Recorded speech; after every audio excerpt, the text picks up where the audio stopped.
Sandhya good morning. Good morning. நான் நம்ம வீட்டில் இன்னைக்கு மார்னிங் பிரேக்ஃபாஸ்ட். இன்னைக்கு மார்னிங் பிரேக்ஃபாஸ்ட் நம்ம வீட்டில் தோசை தாங்க. பெரிய தவாவில் நல்லா முறுமுறுன்னு தோசை.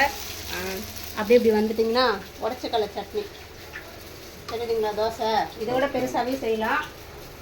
டைம் ஆகிடுச்சு, முதல்ல டிஃபன் சாப்பிடுங்க. ஓகே ஃப்ரெண்ட்ஸ், இன்றைக்கி நம்ம வீட்டில் சண்டே ஸ்பெஷல்.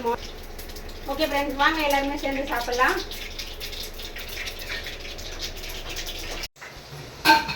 சந்தியா என்ன சமையல் விளாடுதா?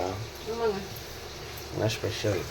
இன்னைக்கு பார்த்தீங்கன்னா அரைக்கீரை கடைஞ்சிட்டு சேப்பங்கிழங்கு தான் வறுத்துட்டு டிஃபன் டிஃபன் இனிமேல் தான் செய்ய போகிறேன். கிச்சடி. உருளைக்கிழங்கா? நம்ம தம்பிக்கு இது சாப்பிட மாட்டாங்க காய் சேப்பங்கிழங்கு. சரி, அதனால அவனுக்காக உருளைக்கிழங்கு செம்மையாக இருக்குது. இப்போ தான் போட்டிருக்காங்க.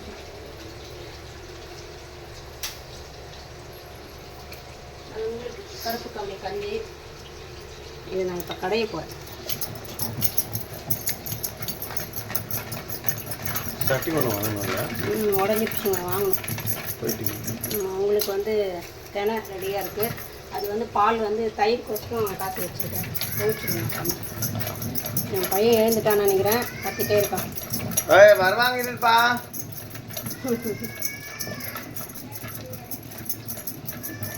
ஓகே, கொஞ்சம் கேட்போம். ஒரு 8 மணி ஆச்சு. அதை விட இந்த சேப்பக்கிழங்கு பாருங்களேன், செம்மையாக இருக்குது பார்க்குறது. இன்னும் நல்லா ட்ரை பண்ணி பாருங்கள். இந்த உருளைக்கிழங்கு என் பையனுக்காகவே இருந்தது. ஃபுல்லாகவே எண்ணெயிலேயே பாயில் ஆகுது. இது நம்மளுக்கு செட் ஆகாது, அவருக்கு தான் செட் ஆகும். அவர் ஒல்லியாக இருக்கார்.